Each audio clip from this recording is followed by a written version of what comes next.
Assalamualaikum warahmatullahi wabarakatuh.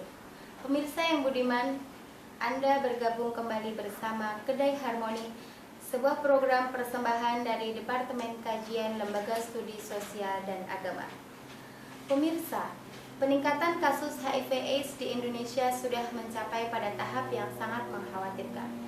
Jawa Tengah sendiri menjadi salah satu provinsi dengan tingkat epidemi yang sangat tinggi karena masuk pada provinsi ke-6 dengan kasus HIV teratas di seluruh Indonesia. Berdasarkan data dari Dinas Kesehatan Provinsi Jawa Tengah, hingga bulan September 2013 tercatat sebanyak 3.983 kasus HIV, kemudian 3.438 kasus AIDS, dan 812 kasus yang meninggal akibat HIV/AIDS. Dengan total jumlah kasus adalah 7.421 kasus.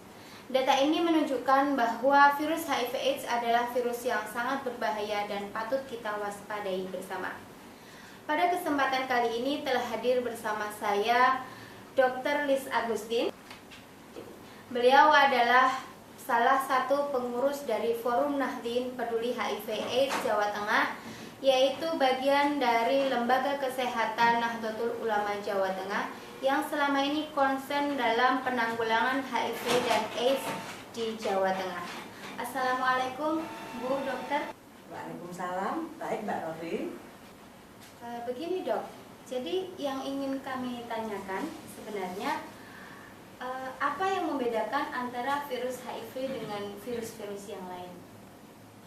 Baik Mbak Rofi, jadi yang membedakan virus HIV dengan virus lainnya, bahwa virus HIV ini yang pertama, belum ditemukan obatnya. Jadi obat yang ada hanya untuk mencegah duplikasi atau perkembangan dari virus itu sendiri, belum mematikan. Nah yang kedua, belum ditemukan vaksin untuk mencegah virus ini.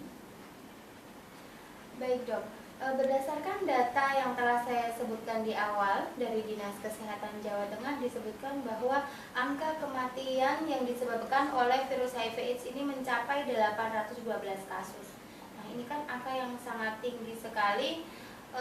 Sebenarnya penularan virus ini tuh melalui apa Dok?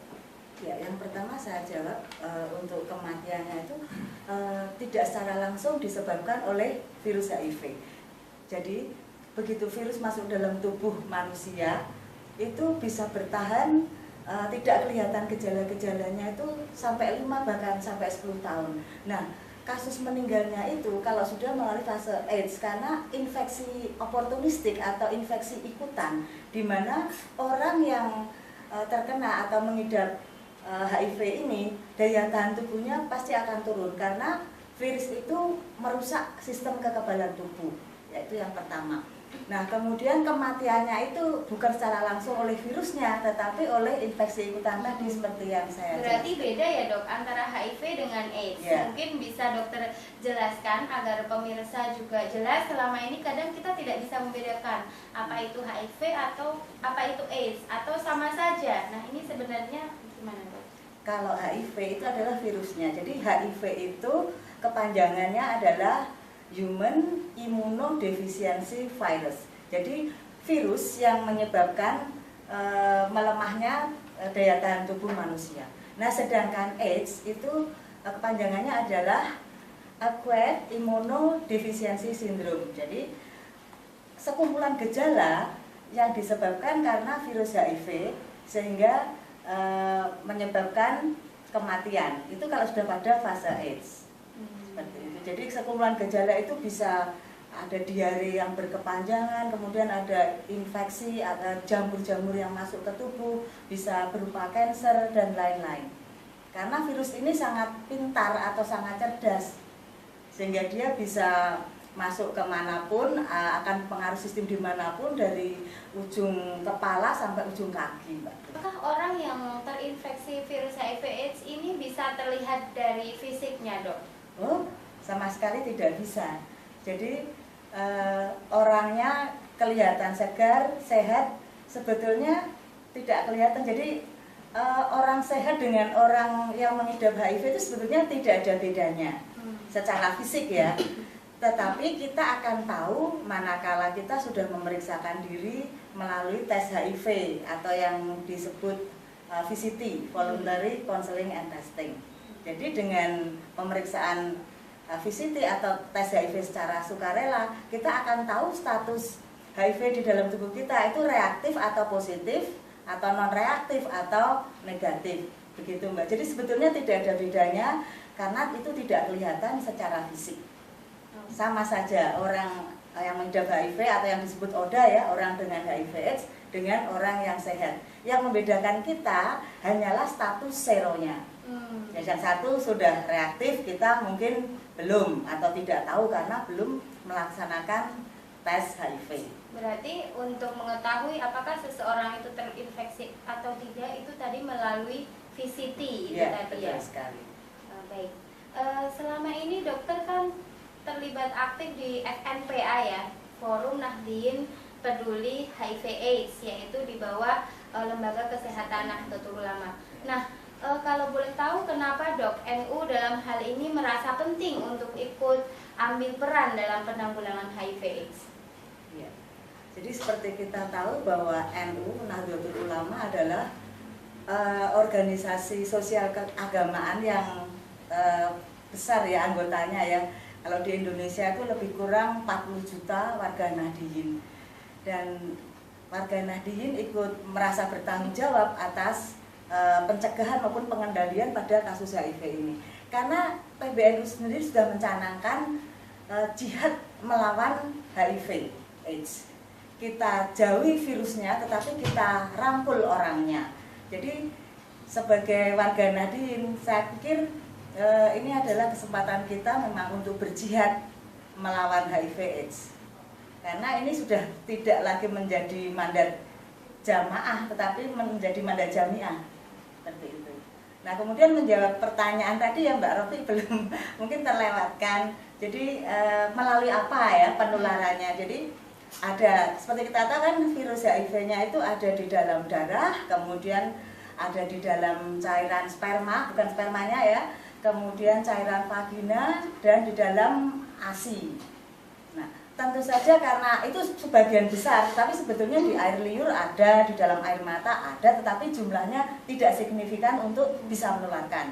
Nah, karena virus itu ada di dalam cairan-cairan itu tadi, nah tentu saja cara penularannya adalah terkontak dengan cairan-cairan tadi. Misalkan kontak darah ya, itu bisa melalui penyuntikan jarum yang bergantian atau jarum yang tidak steril. Kemudian melakukan tinde atau piercing seperti itu yang secara bergantian. Kemudian melalui transfusi yang mungkin tidak di screening atau tidak tahu. Nah, di dalam screening itu donornya HIV positif atau tidak. Nah, kemudian yang melalui cairan sperma dan vagina tentu saja ini melalui kontak-kontak seksual ya, kontak-kontak seksual kepada salah satu orang pasangan itu ya yang mengidap HIV. Penularan berikutnya adalah melalui ibu hamil yang belum mendapatkan program PMTCT atau Prevention of Mother to Child Prevention. Jadi tidak ada intervensi. Jadi ibu itu tetap mengandung, kemudian melahirkan dan memberikan ASI kepada anaknya. Gitu. Jadi kalau misalkan dia sudah terinfeksi positif HIV, apakah dia masih boleh hamil, Dok? Oh, bisa, boleh, karena itu adalah hak asasi ya. Seorang ODA atau pasangan ODA, orang dengan HIV/AIDS berhak untuk hamil. Tetapi tentu saja harus ada pola-pola intervensi agar kehamilan itu menjadi baik. Artinya, bila dengan intervensi itu bisa mengurangi resiko anak tertular, itu menjadi lebih kecil, kurang dari 10%, bahkan bisa kurang sampai 1%. Tetapi bila tanpa pencegahan penularan dari ibu ke anak, itu 1 dari 3 anak yang dikandung oleh seorang ibu yang mengidap HIV insya Allah akan positif. 35% ya.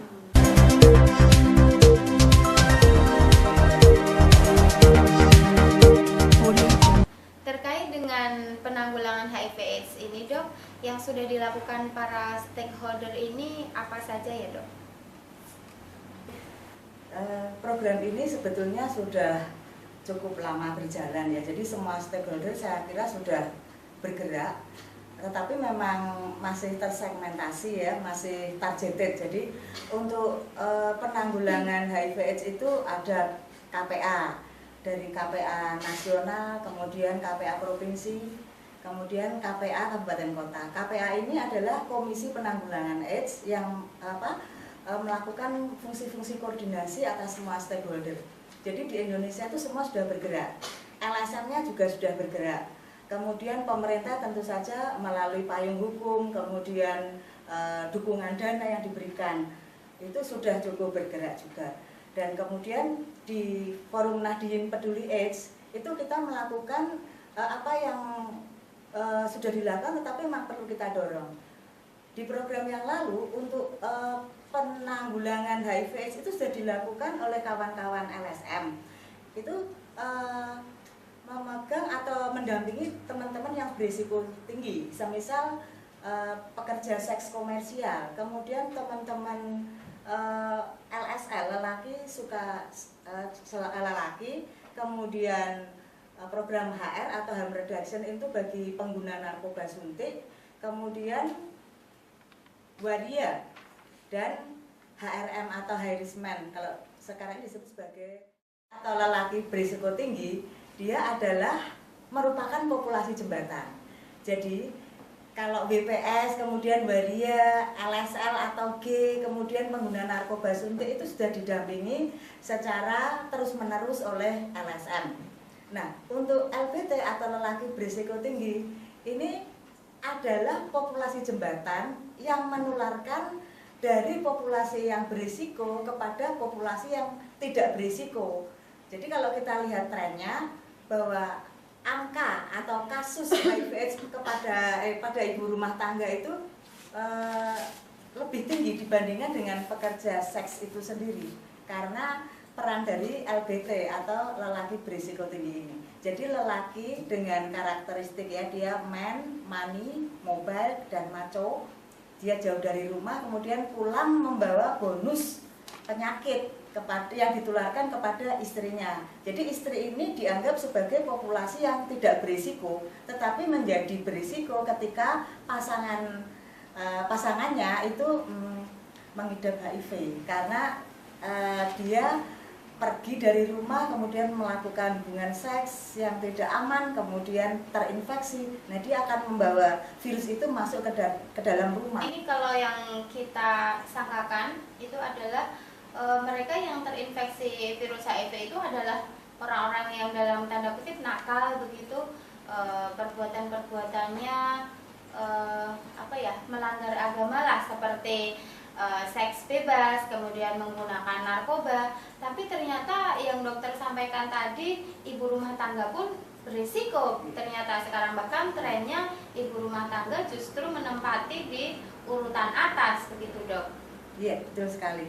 Jadi kalau kita lihat data dari Kementerian Kesehatan Republik Indonesia, itu apa yang menjadi pemicu atau penyebaran penularan dari virus HIV ini? Kalau kita lihat itu datanya bahwa ada 6,7 juta laki-laki berisiko tinggi ya. Jadi laki-laki ini yang man mobile macho itu ya, man money mobile macho. Kemudian dari data juga disampaikan bahwa ada 240.000 pekerja seks perempuan. Nah, kalau kita lihat faktanya bahwa yang beli itu kan pelanggan itu ya, yang 6,7 juta, sementara pekerja seksnya hanya 240 juta. Lah ini yang membawa laju penyebaran ini, karena LBT ini menjembatani populasi yang tidak berisiko menjadi berisiko, seperti itu Mbak. Kemudian fakta tentang HIV itu sendiri, saya agak keberatan ketika itu disampaikan bahwa HIV itu mengenai orang-orang yang melanggar norma dan sebagainya. Di dalam isu ini saya pikir bahwa HIV itu adalah sekedar virus, jadi tidak bisa dikaitkan dengan moral. Coba kalau kita lihat seorang bayi yang terinfeksi HIV karena ibunya tertular dari suami yang notabene si istri ini tidak tahu apa-apa dan hanya melakukan hubungan dengan suaminya saja, apakah kita bisa memberlakukan standar moral kepada bayi ini? Jadi kita ini lagi bicara tentang virus, bahwa ini virus, bukan kutukan, bukan moral. Saya pikir itu Mbak Rafiq. Baik, jadi apa yang harus dilakukan oleh orang-orang yang sebenarnya tidak berisiko ini sehingga bisa memperkecil kemungkinan dia tertular virus HIV? Nah, secara umum ya, informasi akan HIV itu harus didapat dengan benar dan utuh. Jadi ada pencegahan yang harus dilakukan oleh semua orang, saya pikir ya. Itu bisa dilakukan di sekolah, karena kalau kita lihat tren usia itu usia produktif. Jadi usia sekitar 24 sampai 29 tahun. Nah, kalau itu sudah AIDS pada usia itu, kita akan tahu dia waktu tertular pertama atau terinfeksi HIV pertama itu dia ada di mana. Berarti kan kalau sekitar 10 tahun berarti dia ada di bangku sekolah, di bangku SMP atau SMA. Jadi saya pikir semua rakyat Indonesia, anak mulai umur 14 sampai 24 tahun dan semua orang harus tahu bagaimana mencegah infeksi ini melalui pendekatan ABCD. Apa itu yang dimaksud ABCD, Dok? Tadi dokter mengatakan ABCD. ABCD ya, yang A itu artinya abstinent. Abstinent yaitu Anda jauhi hubungan seks atau Anda tidak melakukan hubungan seks pada sebelum pernikahan, seperti itu. Tetapi kalau itu tidak bisa karena sudah menikah ya, pada usia sudah seksual aktif, Anda lakukan yang namanya B. B itu be faithful, bersikap saling setia. Jadi bukan hanya dalam pasangan itu bukan salah satu yang setia, tetapi dua-duanya harus saling setia. Tetapi kalau itu belum bisa dilakukan karena mungkin jauh dari pasangan, karena ada sesuatu sebab, itu lakukan yang C, yaitu kondom use atau gunakan kondom. Gunakan kondom pada hubungan seks yang berisiko.